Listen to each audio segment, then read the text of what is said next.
अस्सलाम वालेकुम dear viewers, कैसे हैं आप लोग। This is professor Mohammad Afzal. Guys, आप लोग देख रहे हैं मेरा यूट्यूब चैनल। गाइस, आज हम चैप्टर नंबर 9 के लॉन्ग क्वेश्चंस को डिस्कस करने जा रहे हैं। तो इससे पहले हम चैप्टर नंबर 9 के शॉर्ट क्वेश्चंस को फुली डिस्कस कर चुके हुए हैं। अब चैप्टर नंबर 9 के लॉन्ग क्वेश्चंस को डिस्कस करते हैं, लेकिन इससे पहले जो फर्स्ट टाइम देख रहे हैं सब्सक्राइब कर दें, बेल आइकन प्रेस कर दें, ऑल नोटिफिकेशंस पे क्लिक कर दें। और गाइस, जो कोई भी ये वीडियो देख रहे हैं लाइक भी करें, शेयर भी करें, कमेंट भी करें एक अच्छे वाला। गाइस, अब ये है कि अक्सर स्टूडेंट्स जो है ना वो नोट्स का पूछते हैं, तो नोट्स के लिए अली फ़ोटोकॉपी सेंटर का नंबर आपके डिस्प्ले पे आ रहा है, आप व्हाट्सएप करके नोट्स मंगवा सकते हैं। बाकी ये है कि डिस्क्रिप्शन में मैंने अपने सोशल मीडिया के सारे जो लिंक्स हैं वो मैंने शेयर कर दिए हुए हैं, तो वहाँ पर भी आप लोग मुझे फॉलो कर सकते हैं। तो गाइस, हम टाइम वेस्ट किए बगैर अपने टॉपिक की तरफ चलते हैं। आज आपको एरोमेटिक हाइड्रोकार्बन्स में से मैं बताऊँगा कि कौन कौन से लॉन्ग क्वेश्चन हैं और इनमें से कौन से मोस्ट इंपॉर्टेंट है, कौन से लेस इंपॉर्टेंट है, इसको सबको डिस्कस करेंगे। तो पहले पेज पे आप चाहे अपनी टेक्स्ट बुक सामने रख लें, तो टेक्स्ट बुक से आपको आइडिया हो जाएगा, वहीं पे आप निशान लगा लीजिएगा। इंट्रोडक्शन में कुछ नहीं है, इसकी टाइप्स हैं इसमें भी कुछ नहीं है, पॉलीसाइक्लिक एरोमेटिक इसमें भी कुछ नहीं है। नोमेनक्लेचर पे आ जाएं। गाइस, नोमेनक्लेचर वाला बनता तो लॉन्ग क्वेश्चन है, लेकिन कोई ख़ास इतना इंपॉर्टेंट लॉन्ग क्वेश्चन ये नहीं है। तो अब ये है कि इससे आगे चलते हैं। इससे आगे हम जब चलते हैं तो बेंजीन का बेसिक इंट्रो है, इसमें से भी कुछ नहीं आता। स्ट्रक्चर ऑफ द बेंजीन में से भी कुछ नहीं आता। हाँ, straight chain structure of benzene ruled out. तो गाइज, ये वाला जो क्वेश्चन है, ये वाला लॉन्ग क्वेश्चन इंपॉर्टेंट क्वेश्चन में से आता है, ये वाला। और इसका जो आंसर है आपने मतलब ये पूरा A to Z सारे का सारा लिखना है इसके अंदर। ये पहला पॉइंट है, ये एज इट इज़ आपने मेंशन करना है। दूसरा पॉइंट है एज इट इज़ आपने मेंशन करना है। और उसके अलावा ये तीनों स्ट्रक्चर्स आपने इसके बनाने हैं, ये तीनों स्ट्रक्चर्स आपने इसके बनाने हैं। तो इसके अलावा आपने इसको एंड तक मतलब वेट मैं ज़रा निकाल लूँ, ज़्यादा आगे चला गया। अब इसको ना एंड तक आपने पूरे का पूरा मेंशन करना है। Let me arrange the page again, ये वाला। अच्छा, तो गाइज, इसमें अगर आप देखें तो आपने ये कैकुलेज स्ट्रक्चर से पहले तक का जो सारा डाटा यहाँ तक आपने इसको मेंशन करना है लाजमी तौर पे। It's a long question. इससे आगे चले तो जो कैकुलेज स्ट्रक्चर है वो कोई ख़ास इंपॉर्टेंट क्वेश्चन नहीं है, ये शॉर्ट में ही आ सकता है, तो इनको हम शॉर्ट्स में डिस्कस कर चुके हुए हैं। आगे ऑब्जेक्शंस टू कैकुलेज फार्मूला, ये भी शॉर्ट में आ सकता है। Modern concept about structure of benzene. Guys, ये देखें तो ये वाला क्वेश्चन जो है बहुत इंपॉर्टेंट क्वेश्चन है, बहुत इंपॉर्टेंट क्वेश्चन है ये वाला। इसको आपने बड़े अच्छे तरीके से करना है, लॉन्ग क्वेश्चन है। और इसका ये जो है आपने स्टार्ट से लेकर एंड तक आपने इसको लिखना है। इसके साथ जो है ये दो डायग्राम्स हैं, नंबर 1 एंड नंबर 2। ये दोनों डायग्राम्स जो हैं ये आपने लाजमी तौर पे बनानी है। और इसको भी आपने A to Z last time तक लिखना है। ख़ास तौर पे इसके अंदर हाइब्रिडाइज्ड स्टेट की बात होती है, तो इसके अंदर जो कार्बन्स हैं सारी की सारी sp2 हाइब्रिडाइज्ड होती हैं, मतलब each carbon in the benzene is sp2 hybridized. ये वाली बात आपने ज़रूर इसके अंदर मेंशन करनी है। और इसके अंदर जो 2p ऑर्बिटल होता है वो अनहाइब्रिड होता है, और वो अनहाइब्रिड ऑर्बिटल ओवरलैप करके पाई बॉन्ड बनाते हैं। तो गाइज, ये वाला पूरा क्वेश्चन A to Z आपने लिखना है। स्टेबिलिटी ऑफ बेंजीन कोई इंपॉर्टेंट लॉन्ग क्वेश्चन नहीं है। उसके आगे चलें तो कैकुलेज रेजोनेंस स्ट्रक्चर आएगी। रेजोनेंस स्ट्रक्चर भी कोई इतना इंपॉर्टेंट क्वेश्चन नहीं है। इससे आगे चलते हैं तो प्रिपरेशन ऑफ द बेंजीन आएगी। Guys, preparation of benzene long question है। इसके कोई से 4 मेथड इसकी प्रिपरेशन में पूछ लिए जाते हैं। पहला है डिहाइड्रोजिनेशन ऑफ साइक्लोहेक्सेन। तो साइक्लोहेक्सेन की डिहाइड्रोजिनेशन एक मेथड है। दूसरा है एसिटाइलिन से, तीसरा है अल्कीन्स से है, और जो चौथा है वो लेबोरेटरी प्रिपरेशन है।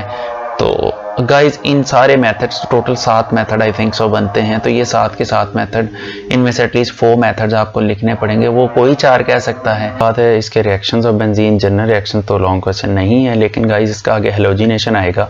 हेलोजिनेशन हियर इट इज़, ये वाला इंपॉर्टेंट लॉन्ग क्वेश्चन है हेलोजिनेशन वाला। और गाइज, इसकी पूरी डिटेल, ब्रोमीन के साथ रिएक्शन है, फिर क्लोरीन के साथ रिएक्शन है, फिर इसका मैकेनिज्म है, और इसके अलावा side chain halogenation. This one is called side chain halogenation. और इसकी जो फाइनल प्रोडक्ट है बेंजो ट्राइक्लोराइड है। तो इसको आपने अच्छे तरीके से करना है। तो उसके अलावा गाइज, नाइट्रेशन लॉन्ग क्वेश्चन नहीं है, इसका मैकेनिज्म भी कोई इंपॉर्टेंट नहीं है। सल्फोनेशन, गाइज ये एक इम्पोर्टेंट लॉन्ग क्वेश्चन है, सल्फोनेशन। तो आपने जो सल्फोनेशन है इसको भी आपने अच्छे तरीके से करना है, ये भी लॉन्ग क्वेश्चन है। और ये इंपॉर्टेंट लॉन्ग क्वेश्चंस में से एक है। इसमें सल्फोनेशन दो तरीक़ों से दी गई है। एक सल्फोनेशन जो है वो प्योर H2SO4 की प्रेजेंस के में है। H2SO4 प्योर की रिएक्टिविटी कम होती है तो उसका टेम्परेचर ज़्यादा रखना पड़ता है, लेकिन अगर H2SO4 का सल्फर ट्राइऑक्साइड के साथ मिक्सचर बना दें तो इस मिक्सचर की बात करें तो यहाँ पर देखें, इस मिक्सचर की बात करें H2SO4 और SO3 का, तो ये जो मिक्सचर है ये फ्यूमिंग सल्फ्यूरिक एसिड कहलाता है। इसकी रिएक्टिविटी ज़्यादा होती है जिसकी वजह से ये रिएक्शन जो होता है ये मतलब हाई टेम्परेचर पे नहीं, ये रूम टेम्परेचर पे ही करवाया जाता है। बाकी गाइस इसका मैकेनिज़्म है, इसका मैकेनिज़्म इससे नेक्स्ट है, ये देखें, ये बहुत इंपॉर्टेंट मैकेनिज़्म है, इसको आपने ज़रा अच्छे तरीके से करना है। Then class Friedel Crafts acylation, Friedel Crafts alkylation. Guys most important long question है इस चैप्टर में। अभी तक सबसे ज़्यादा इंपॉर्टेंट सल्फोनेशन है, दूसरे नंबर पे फ्रीडल-क्राफ्ट रिएक्शंस हैं, ये बहुत इंपॉर्टेंट जो हैं क्वेश्चंस हैं, और तीसरे नंबर पे इसकी प्रिपरेशन। ये तीन क्वेश्चन तो आपने किसी सूरत में नहीं छोड़ने। और गाइस ये इससे आगे जो रिएक्शंस हैं ये शॉर्ट में ही आते हैं, इनमें से लॉन्ग नहीं आता। लेकिन अगर आप आगे चलें थोड़ा सा तो आगे चल के ये ओरिएंटेशन वाला जो क्वेश्चन है पेज नंबर 187 के लास्ट पे, ये वाला क्वेश्चन इंपॉर्टेंट है। अब ओरिएंटेशन इन इलेक्ट्रोफिलिक सब्स्टिट्यूशन रिएक्शंस के बारे में पूछ लिया जाता है, तो गाइस इसमें आपने ये सारा लिखना है और आगे जाके यहाँ तक देखें, यहाँ तक तो आपने इसकी सारी की सारी डिटेल देनी है। लाइक मैं थोड़ा सा निशान लगा के बता देता हूँ, आपने शुरू से लेकर आपने यहाँ तक तो लिखना ही लिखना है। आगे ना ortho and para directing group की एक कैटेगरी बन जाती है, एक कैटेगरी मेटा डायरेक्टिंग ग्रुप की बन जाती है। तो इनमें से ये दोनों नहीं पूछे जाते, एक पूछा जाता है, और जो पूछा जाएगा आपने वही लिखना है। तो ऑर्थो एंड पैरा पूछा जाए तो आप ये सारी डिटेल लिख देंगे, और गाइज इसमें से आपने कुछ भी मिस नहीं करना, जिस तरह से ये बुक में लिखा हुआ है A to Z आपने ऐसे ही लिखना है। और दूसरे नंबर में मेटा डायरेक्टिंग है, और अगर मेटा डायरेक्टिंग के बारे में पूछा गया तो ये लिख दें, और इसमें भी आपने ये सारा कुछ मेंशन करना है। स्पेशली इसके एंड पे जो उसने मेटा डायरेक्टिंग ग्रुप्स के बारे में बताया है वो ग्रुप्स आपने एंड पे ज़रूर मेंशन करने हैं। तो गाइज ये आपका जो है चौथा लॉन्ग क्वेश्चन हो जाएगा। तो इसके अंदर अब जो मैंने लॉन्ग क्वेश्चन आपको बताए हैं वो जो सबसे इंपॉर्टेंट है वो इसका सल्फोनेशन है, फिर फ्रीडल-क्राफ्ट रिएक्शंस हैं, फिर उसके बाद बेंजीन की प्रिपरेशन है, और चौथा क्वेश्चन जो है ये ओरिएंटेशन इन इलेक्ट्रोफिलिक सब्स्टिट्यूशन रिएक्शंस हैं। तो गाइस ये सारे इस चैप्टर के मोस्ट इंपॉर्टेंट लॉन्ग क्वेश्चंस हैं, और मेरी रिकमेंडेशन भी है कि आपने चैप्टर 9 में से लाजमी क्वेश्चन लेना है। तो गाइज सारे क्वेश्चंस आपको बता दिए हुए हैं। अब यही है कि आप लोग जो हैं अच्छे वाला कमेंट करें, लाइक करें, शेयर करें, और जो वेरी फर्स्ट टाइम देख रहे हैं सब्सक्राइब करें, बेल आइकन प्रेस करें, ऑल नोटिफिकेशंस पे क्लिक करें, ताकि इससे आगे आने वाली सारी वीडियोस की अलर्ट्स आपको मिलती रहें और आपकी तैयारी मज़ीद अच्छी से अच्छी होती चली जाए। और गाइज अपना ख्याल रखिएगा।